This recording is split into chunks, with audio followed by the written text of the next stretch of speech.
ఇక భారీ వర్షాలకు మెదక్ జిల్లా అతలాకుతలమైంది. వారం రోజులుగా కురిసిన వర్షాలకు కొన్ని చోట్ల చెరువులకు గండ్లు పడగా మరికొన్ని చోట్ల వాగులు పొంగిపొర్లాయి.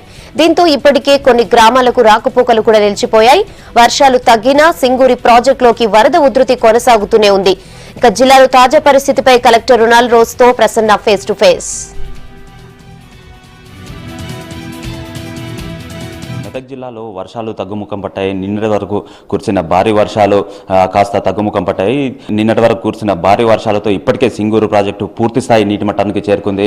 అయినా ఎగువన కురిసిన వర్షాలు ఏదైతే కర్ణాటక మహారాష్ట్రలో కురిసిన వర్షాలతో ఇప్పటికీ సింగూరు ప్రాజెక్టులోకి భారీగా వరద నీరు వచ్చి చేరుతుంది. దీంతో కిందికి కూడా అంటే సుమారుగా 1,12,000 క్యూసెక్లు ఇన్ఫ్లో ఉంటే 80,000 క్యూసెక్లు ఇప్పటికీ కిందికి వదులుతున్నారు. దీంతో కొన్ని ఇప్పటికీ కూడా లోతట్టు ప్రాంతాల ప్రజలను కొన్ని గ్రామాలను అప్రమత్తం చేశారు. ప్రస్తుతం అంటే జిల్లాలో వర్షాలు తగ్గుముఖం పట్టినప్పటికీ అంటే పరిస్థితి ఏ విధంగా ఉన్నది అనేది మనతో మాట్లాడడానికి జిల్లా కలెక్టర్ గారు ఉన్నారు. సార్ చెప్పండి, ప్రస్తుతం పరిస్థితి ఏ విధంగా ఉంది జిల్లాలో?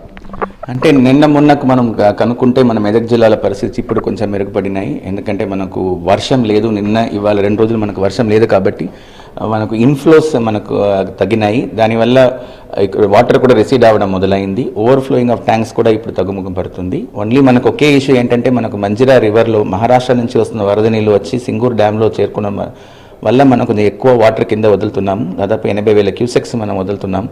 దట్ గోస్ టు గన్పూర్ అనేకట్ వెళ్ళి మనకు నిజాం సాగర్కి వెళ్ళాల్సిన అవసరం ఉంది.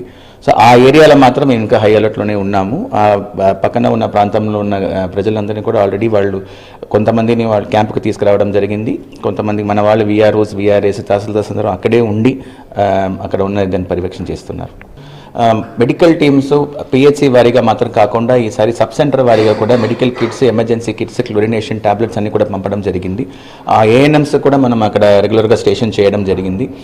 వన్స్ ద వాటర్ రిసీడ్ అయిన తర్వాత ఇమీడియట్గా వి విల్ అక్కడ ఉన్న వాటర్ లాగింగ్ ఏరియాస్లో ఉన్న వాటర్ని తీయడము, మళ్ళీ అక్కడ యాంటీ లార్వల్ ఆపరేషన్ చేయడము, అక్కడ ఉన్న ఆల్ డ్రింకింగ్ వాటర్ సోర్సెస్ని మనం క్లోరినేషన్ చేయడం, ఇవన్నీ కూడా వెంటనే చేయడం జరుగుతాయి. ప్లస్ మెడికల్ క్యాంప్స్ కూడా అక్కడక్కడ మనం కండక్ట్ చేస్తూ అవేర్నెస్ క్రియేట్ చేస్తూ వెరెవర్ మోస్ట్లీ మనకు గ్యాస్ట్రోఎంటరైటిస్ కేసెస్ కానీ డైరియా కేసెస్ కానీ రావడానికి అవకాశం ఉంది. అక్కడక్కడ మనం మెడికల్ టీమ్స్ పెట్టేసి వాళ్ళని ఇమీడియట్గా కంట్రోల్ తీసుకురావడానికి అన్ని ప్రణాళిక తయారుగా ఉంది.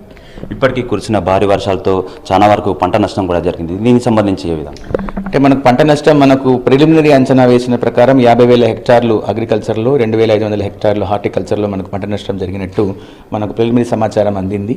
వన్స్ ఈ వాటర్ రిసీడ్ అయిన తర్వాత, పొలా నుంచి రిసీడ్ అయిన తర్వాత ఫైనల్ ఎన్యూమరేషన్ చేస్తారు. మన అగ్రికల్చర్ మరియు మన రెవెన్యూ సిబ్బంది ఇద్దరం కలిసి చేస్తారు. వన్స్ అది రాగానే we will immediately arrange for relief.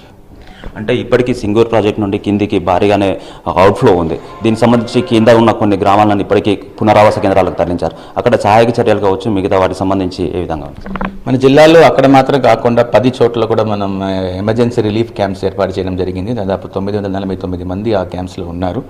వాళ్ళందరికీ కూడా ఫుడ్ 3 times ఫుడ్, మరియు వాళ్ళకి సేఫ్ డ్రింకింగ్ వాటర్, షెల్టర్ మరియు మెడికల్ క్యాంప్ ఫెసిలిటీస్ కూడా ఏర్పాటు చేయడం జరుగుతుంది. జిల్లాలో వచ్చిన వర్షాలకి ఇప్పటికే జిల్లా యంత్రాంగాన్ని పూర్తిగా సన్నద్ధం చేశామని చెప్పి ఏ విధమైన ఇటు ఆస్తి నష్టం కావచ్చు, ఇటు ప్రాణ నష్టం కూడా చాలా వరకు తగ్గించగలిగామని చెప్పి జిల్లా కలెక్టర్ చెప్తున్నారు. అదేవిధంగా ఏదైతే వాతావరణ శాఖ హెచ్చరిస్తుందో మరొక 3 రోజులు కూడా జిల్లాలో భారీ వర్షాలు ఉంటాయని చెప్తున్నారో దీనికి సంబంధించి కూడా తాము పూర్తిగా సన్నద్ధమైనామని చెప్పి కలెక్టర్ రొనాల్డ్ రోజ్ గారు చెప్తున్నారు. ఇది ఓవరాల్గా మెదక్ జిల్లాలో ఉన్న పరిస్థితి. కెమెరామెన్ గోపాల్తో కలిసి ప్రసన్న కుమార్, V6 న్యూస్, మెదక్ జిల్లా.